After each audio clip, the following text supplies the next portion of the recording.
ब्रह्म तू हो जीव तू है ठाकुर हो चेरो। ब्रह्म तू हो जीव तू है ठाकुर हो चेरो। तात मात गुरु सखा तात मात गुरु सखा। तात मात गुरु सखा। तात मात गुरु सखा। तू सब विधि तू मेरो। तू दयाल दीन हो तू दानी हो भिखारी। तू दयाल दीन हो।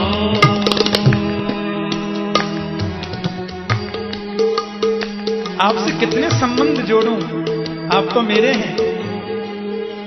तात मात गुरु सखा तू सब विधि ही तू मेरो।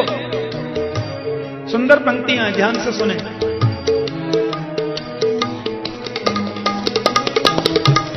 तोहे मोहि नाते अनेक मानिए जो भावे। तोहे मोहे नाते मानिए जो भावे। तोहे मोहि नाते अनेक मानिए जो भावे। तोहे मोहे नाते अनेक मानिए जो भावे। ज्यों त्यों तुलसी कृपा। ज्यों त्यों तुलसी कृपाल। ज्यों त्यों तुलसी कृपाल। ज्यों त्यों तुलसी कृपाल। चरण शरण पावे। तू दयाल दीन हो तू दानी हो भिखारी। तू दयाल दीन हो तू दानी हो भिखारी। हो प्रसिद्ध बात की तू पाप पुण्य हारी। तू दयाल दीन हो तू दयाल दीन हो तू दयाल दीन हो। तो ही मोहि नाते अनेक मानिए जो भावे। ज्यों त्यों तुलसी कृपालु चरण शरण पावे।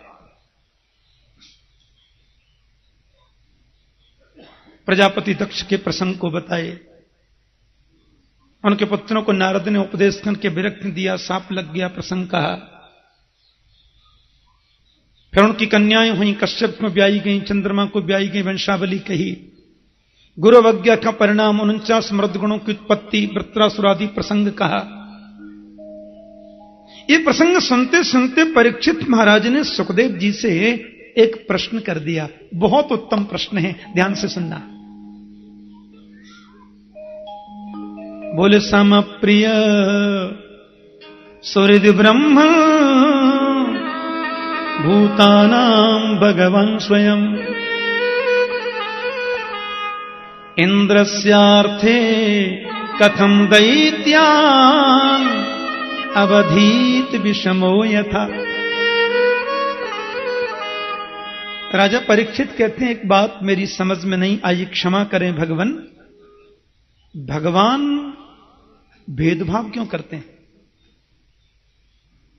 समप्रिय सुहृद ब्रह्मन भूतानाम भगवान स्वयं, सबके प्रति सौहार्द और समदृष्टि वाले जो परमात्मा हैं। फिर इंद्रस्यार्थे कथम दैत्यान अवधीत, इंद्र के लिए, देवताओं के लिए दैत्यों का वध कर देते हैं, मरवा देते हैं। विषमो यथा, ये तो वैषम्य है, विषम भाव है। क्यों करते हैं ऐसा? सुखदेव जी बोले, मैंने तो तुमसे नहीं कहा कि भगवान किसी को मारते और किसी को बचाते हैं। बोले, और 3 दिन से आप कह क्या रहे हैं? राक्षस को मार दिया, भक्त को बचा लिया, पापी को डुबो दिया, प्रेमी को पार लगा दिया। आपकी सारांश तो यही होता है बात का। मैं पूछ रहा हूं, क्या दैत्य भगवान के पुत्र नहीं है? राक्षस भगवान के पुत्र नहीं है? फिर एक को मारना, एक को बचाना, एक को डुबोना, एक को ये ठीक बात नहीं है, माफ करना। क्यों करते हैं प्रभु ऐसा? सुखदेव ने कहा, देखो परीक्षित, मेरे भगवान कभी किसी को मारते नहीं है और भगवान कभी किसी को बचाते नहीं है। कन्फर्म है। न किसी को मारते हैं, न किसी को बचाते हैं, न किसी को सुख देते हैं, न किसी को दुख देते हैं। ये सब चमत्कार तो उनकी आंखों का है। जो आंखों के सामने आ गए पार हो जाते हैं, और जो आंखों के सामने नहीं आए वो डूब जाते हैं, बह जाते हैं। ये आंखों के सामने जाने का मतलब है राजन, प्रभु की याद करना। हाँ, एक बात कहूं, ब्रज की बात है। कन्हैया जब 5 वर्ष के है गए तो मैया बोली कि मैं लाला के नाम से अब यमुना में दीप दान करूंगी। बड़ी प्रसिद्ध कथा है ब्रज की। तो मैया ने धूमधाम से जन्मदिन मनावे को निश्चय किया। हम लोग मनाते हैं ना जन्मदिन, मोमबत्ती जलाते हैं और बेटा से कहते हैं, बेटा बुझा दे, जीवन भर अंधेरा तो भी रहे। फिर कमर मटका के ताली बजा के भगवान जाने अंग्रेजी में क्या गाते हैं। जलाओ दिए पर रहे ध्यान इतना, अंधेरा धरा पर कहीं रह न जाए। ऐसे दीपक जलाओ जीवन में, जो जीवन में अंधकार कभी आवे ही नहीं। ज्ञान का दीपक। असतो मा सद्गमय, तमसो मा ज्योतिर्गमय, मृत्योर्मा अमृतम गमय। असन्मार्ग को छोड़कर तुम सन्मार्ग के अनुगामी बनो। ज्ञान का दीपक जलाओ। मुझे याद है, मैं जब छोटा था ना, मेरी दादी का नाम था मिश्री देवी, और जैसा नाम था वैसा ही मीठा स्वभाव था। मुझे बहुत दुलार करती थी, बहुत लाड़ करती। और जब मैंने पहली कथा करी थी सन 75 में, तो मैं कथा करके जब आया, बंबई में थी कथा, मैं जब करके आया तो महाराज जाने कौन कौन से मंदिर की मिट्टी लाई। सबरी मिट्टी माथे पे, छाती पे, पेट में, और वो ऐसे ऐसे करके फिर उसको पता नहीं क्या क्या करती थी। एक दिन मैंने बचपन में दीपक जल रहा था और फूंक से बुझा दिया। दादी ने ऐसे थप्पड़ लगाया, इतना लंबो है गो, नेको सहूर ना है। मैंने कि कहा भयो? अरे दियो फूंक से ना बुझा में। यानी फूंक से दीपक बुझाना असगुन माना जाता है। और हम लोग मंगल जन्मदिन के पवित्र अवसर पर मोमबत्ती जला के बेटा से कहते हैं बुझा दे, और वो फूंक से बुझाता है। ये भारतीय परंपरा नहीं है, ये हमारी पद्धति नहीं है। हमारी पद्धति क्या है? बच्चे का जन्मदिन है, आहा, यमुना महारानी में दीप दान करो, गंगा में दीप दान करो, मंदिर में जाकर माता कात्यायनी की अर्चना करो, श्री राधा रमण देव जी की अर्चना करो, बांके बिहारी लाल की जाकर पूजा कराओ, बच्चे के हाथ से कराओ, देहली पूजन कराओ। गौशाला पास में है तो गौ माता को चारा दो, गौ माता की पूजा बच्चे के हाथ से कराओ। यह नियम है। दक्षिण में कहीं कथा कर रहा था मैं, तो एक माता बड़े प्रेम से आती। अच्छा, हम लोग और कुछ ना भी समझें तो कम से कम इतना तो समझ ही लेते हैं कि कथा कौन प्रेम से सुन रहा है। एक माता अपने नन्हे से बच्चे को लेके आती, आगे बैठती, बड़े प्रेम से कथा सुनती। 5वें दिन हमसे बोली, ठाकुर जी मैं क्षमा चाहूंगी, शायद मैं कल प्रातः कथा में न आ सकूं। मैंने कहा क्यों? बहन आप तो बड़े नियम से सुन रही हैं, तो नियम से सुनिए। बोल नहीं, कल मेरे बेटे का जन्मदिन है। मैंने कहा तो क्या करना है? बोले यहां का जो प्रसिद्ध मीनाक्षी टेम्पल है उसमें मैंने अर्चना बुक करा रखी है। मेरे यहां 11 ब्राह्मण आएंगे, संगीता पाठ करेंगे, फिर गौ माता का पूजन करना है, दरिद्र नारायण की भी सेवा करनी है, और यहां एक आश्रम है, वहां जाकर संतों का भंडारा और उनके लिए कुछ वस्त्र वितरण कराएंगे, बच्चे के हाथ से संत पूजन होगा। मैंने कहा सुनो, तुम बिल्कुल सवेरे की कथा में नहीं आओ, और मैं कहता हूं कि तुम्हें संपूर्ण कथा सुनने का 100% फल मिलेगा, क्योंकि तुम जो करने जा रही हो भारतीय परंपरा है वो। ये मोमबत्ती जलाना, फूंक से बुझाना, फिर वो हैप्पी बर्थडे है, क्या वो करते हैं, ये हमारी परंपरा नहीं है, हमारी पद्धति नहीं है। ठीक है, किसी का विरोध नहीं है, लेकिन अपनी परंपरा को नहीं त्यागना चाहिए। मैं कनाडा में कथा कर रहा था हिंदू महासभा की ओर से, टोरंटो में। तो जब कृष्ण जन्म था तो हम लोग, अब यहां कृष्ण जन्म कल है ना, तो उसमें पूरा मंडप सजता है, पूरी व्यवस्थाएं। तो मैंने कहा कल खूब सजावट करना। अरे वो मंच पर मैं बैठा, कृष्ण जन्म का समय आया तो केक बना के ले आए, इतना बड़ा, मोमबत्तियां सजा दी। बोले आप ही काटने। मैंने कहा केक में ले जाओ, मोमबत्ती फेंको, घी का दीपक जलाओ, इस परंपरा को समझो, जलाओ दिए पर रहे ध्यान इतना। जन्मदिन तो अपनी परंपरा के अनुसार बनना चाहिए। मैया ने दीपक जलाए, सजाए थाली में, आगे गोपियां गीत गाती जा रही हैं, मंगल गान कर रही हैं, ब्राह्मण देवता भी संगीता पाठ करते चल रहे हैं। मैया यमुना में पधारी, घोंटू घोंटू पानी में कन्हैया घुस गए। मैया ने एक दीपक जला के दोनों में सजा के यमुना में प्रवाहित करते भय बोली, जहां तक सूर्य चंद्र को प्रकाश है मेरो लाला राज्य करे। दूसरो दीपक जला के यमुना में प्रवाहित करके बोली, काऊ विद्या में कबू काऊ से मेरो कन्हैया परास्त नहीं होए। फिर दीपक जला करके यमुना में प्रवाहित करते भय मैया बोली, मेरे लाला के हजारें ब्याह है जाए। मां की कामना बोल दिया होगा, क्या मालूम। त्यारो दरसमोय भावे श्री यमुने मैया, ब्रजवासीन को तो प्राण है मां यमुना। अब मैया दीपक जला की यमुना में प्रवाहित करती जाए, घोंटू घोंटू पानी में कन्हैया घुस गए, और मैया जला करके दीपक प्रवाहित करें और लाला दोनों पकड़ पकड़ के किनारे लगाते जाएं। मैया बोली, चोरे उद्मी, मैं तेरे उत्थान के ताई यमुना में दीपदान करूं हूं बेटा, तू इनको पकड़ के किनारे काय को लगावे। कन्हैया बोले, अरे मैया बहते भाई को किनारे लगानो तो मेरो जन्म जन्म को धंधो है, सब बह जाएंगे न लगाऊं तो। अरे बेटा भवसागर में तो करोड़ों प्राणी रोज बहे, तू कौन कौन को किनारे लगावेगो। कन्हैया बोले, भले ही करोड़ों प्राणी रोज बहे मां, पर मैं किनारे वायु को लगाऊं जो बहते बहते मेरे सामने आ जाए। क्योंकि सन्मुख होई जीव मोहि जबहि, जन्म कोटि अघ नासहु तबहि।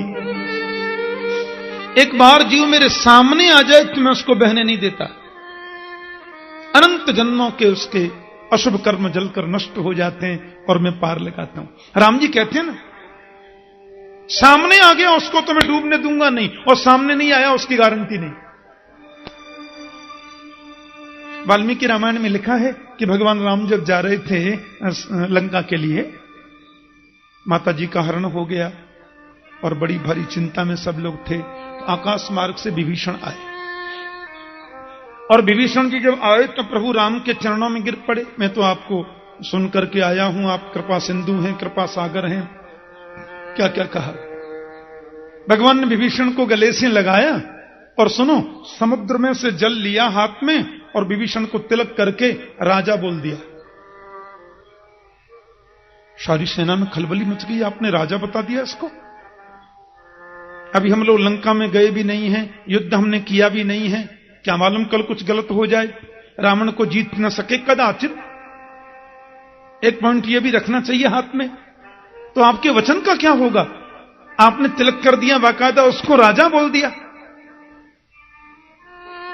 मान लीजिए लंका में कुछ उल्टा हो गया, हम न मार सके रावण को, तो आपके वचन का क्या होगा प्रभु? तो राम जी ने कितना सुंदर जवाब दिया सैनिकों से। देखो, विभीषण तो राजा हो गया, क्योंकि रामो दीर्नाभिभाषते।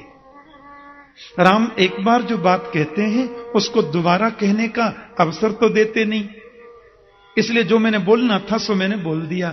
अब विभीषण राजा तो हो गए हैं। आपकी शंकाओं को यदि मैं ध्यान में रखूं तो ये आने वाला समय बताएगा कि विभीषण लंका के राजा बनते हैं या अयोध्या के। सैनिक बोले क्यों? यदि आपकी शंका है कि हम लंका में जाकर कदाचित न जीत सके रावण से, तो मैं विभीषण को अयोध्या का राज्य दे दूंगा और मैं वापस जंगल में चला जाऊंगा। लेकिन शरण में आने वाले को राम कभी त्याग नहीं सकता। तो राम जी ने वहां एक बड़ा सुंदर सूत्र कहा कि सकृदेव प्रपन्नाय तवास्मीति तु याचते अभयम सर्वभूतेभ्यो ददामि तद्व्रतम मम। करुणा सागर प्रभु राम ने कह दिया, सकृत एक बार भी कोई मेरे पास आकर के बोल दे कि रघुवर मैं आपका हूं, तो सर्वभूतेभ्यो अभयम ददामि एतत् मम व्रतम, यह मेरी प्रतिज्ञा है, मैं उसको प्राणी मात्र से अभय देता हूं। शरण में आने वाले को मैं बहने नहीं देता, सामने आने वाले को कभी डूबने नहीं देता, मेरी प्रतिज्ञा है। रामो दुर्नाभिभाषते, जो सामने आया वो डूब नहीं सकता। और राजन, सामने आने का मतलब ही तो चिंतन है। जो जितनी भगवान की याद करेगा, जितना प्रभु का चिंतन करेगा, उतना ही सामने जाएगा। एक और बात मैं तुमसे कहूं परीक्षित, चिंतन करने की, प्रभु की याद करने की हमारी पद्धतियां भिन्न भिन्न हो सकती हैं, लेकिन चिंतन जिसका किया जा रहा है वो चिंतन की परिस्थिति और चिंतन जिसका किया गया वो, ये दोनों बदल नहीं सकते। गोप्य कामात भयात कंसो। असल में क्या, तुम्हारे बाबा थे ना युधिष्ठिर जी, युधिष्ठिर ने एक बार यज्ञ किया था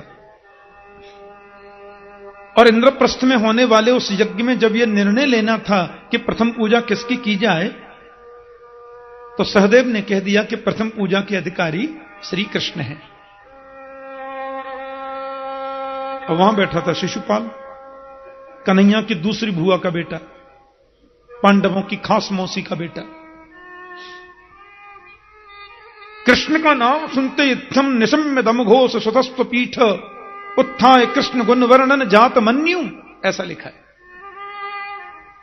इस ग्वारिया की पूजा, जिसके माता का पता नहीं, पिता का पता नहीं, बिरादरी का पता नहीं, 4 दिन से द्वारका का राजा, पूजा का अधिकारी, आप लोगों की मति मारी गई है इसकी पूजा, और शुरुआती गालियों से करी। अर्जुन के सामने कोई कृष्ण को गाली दे दे? गांडीव उठा लिया अर्जुन ने, लेकिन गोविंद ने इशारा किया नहीं। परीक्षित सुनते गए गोविंद, और जब 101 गालियां दे दी तो प्रभु के दिव्य सुदर्शन चक्र ने शिशुपाल के सिर को धड़ से अलग कर दिया। आश्चर्य यह नहीं है कि प्रभु ने शिशुपाल को मार दिया, आश्चर्य यह हुआ कि उसके शरीर में से प्राणक ज्योति निकली और 7 बार आकाश में घूमकर वो प्राणक ज्योति गोविंद के मुख में होकर उनके श्री विग्रह में समा गई। और मैं ऐसा मानता हूं कि मुक्ति में यह सर्वोत्तम मुक्ति है। इसको बोलते हैं सायुज्य मुक्ति, भगवान में मिल जाना। वहां बैठे थे संत नारद, क्योंकि संत मंडली पधारी थी वहां, और नारद जी के बगल में बैठे थे तुम्हारे बड़े बाबा युधिष्ठिर। युधिष्ठिर की आंखों से तो आंसू झर पड़े। नारद ने पूछा, धर्मराज क्या हुआ? बोले, महाराज ये क्या अनर्थ हो गया? ये गिन गिन कर गोविंद को गालियां सुनाने वाला दुष्ट मैंने देखा, सारी प्रजा ने देखा, इसकी प्राण ज्योति आकाश में घूमी और गोविंद के शरीर में समा गई। इसको तो करोड़ों वर्षों तक नरक में सड़ना चाहिए था, इसे मोक्ष कैसे मिल गया? तो जो बात नारद ने कही थी युधिष्ठिर जी को, वही मैं तुमसे कह रहा हूं परीक्षित,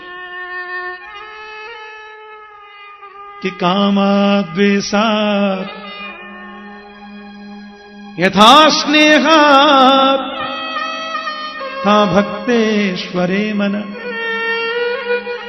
आवेश्य तदगम हित्वा वह वस्तविगतिं गता। नारद ने कहा कि माना कि शिशुपाल गिनकर गोविंद को गाली देता, उनसे शत्रुता रखता था, पर शत्रुता रखते समय भी उनकी याद तो करता ही था। कामात द्वेषात भयात स्नेहात, काम से, द्वेष से, भय से, स्नेह से कैसे भी मन प्रभु में लग जाए। बड़ी समझने की बात है। और फिर नीचे नारद जी कहते हैं, गोप्य कामात भयात कंसो। गोपियों ने श्री कृष्ण की उपासना काम से की, काम भावना से की। वैसे गोपियों का काम हम लोगों के काम जैसा नहीं था। टीकाकारों ने बड़ा स्पष्ट किया है, प्रेमैव गोपरामाणाम काम इत्यगमत प्रथाम। गोपियों के विशुद्ध प्रेम को ही कहीं कहीं काम की संज्ञा दी है। गोपियों का काम कुत्सित काम, हम लोगों जैसा काम नहीं था, लेकिन था तो काम, इसलिए गोप्य कामात। कंस ने भगवान का भय से चिंतन किया और शिशुपाल ने द्वेष से चिंतन किया। चिंतन करने की पद्धति भिन्न हो सकती है, और मुझे लगता है कि उसमें उतना फर्क नहीं है। चिंतन की पद्धति में भिन्नता हो सकती है, फर्क उसमें नहीं है। चिंता की बात यह नहीं है कि पद्धति में भिन्नता क्यों है। हर्ष की बात तो यह है कि चिंतन किया कितना गया है, किस प्रकार से चिंतन किया गया वो उतना महत्वपूर्ण नहीं है, कितना चिंतन किया गया वो महत्वपूर्ण है। और मुझे बिल्कुल स्पष्ट लगता है, मैं बिल्कुल स्पष्ट इस बात को समझता हूं राजन, कभी कभी मित्र का चिंतन हम उतना नहीं करते जितना शत्रु का चिंतन हो जाता है। मित्र की याद कभी कभी उतनी नहीं आती जितनी शत्रु की आ जाती है। मित्र को तो कभी कभी हम भूल भी जाते हैं,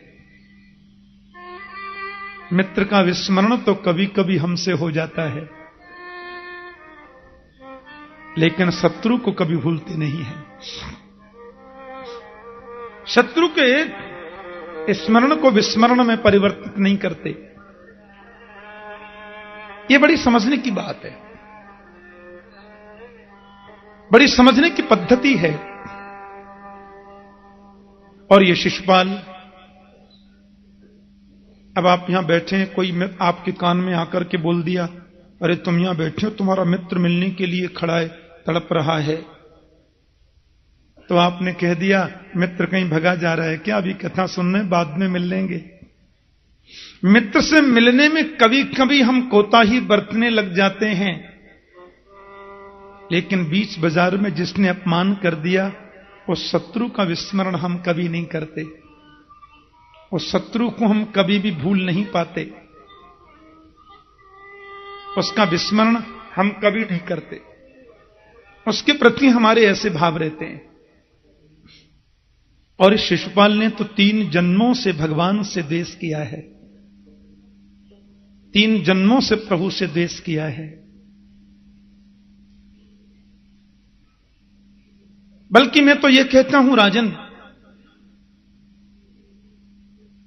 कि भक्त लोग भगवान की याद जितनी करते हैं, बहुत ध्यान देना, भक्त भगवान की याद जितनी तन्मयता से करते हैं, उससे भी ज्यादा तन्मयता से राक्षस लोग शत्रु भाव से भगवान का चिंतन करते हैं।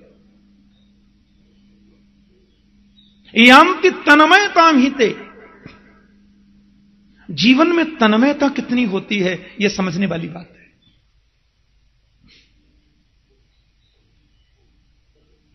तन्मयता ही भक्ति का स्वरूप है।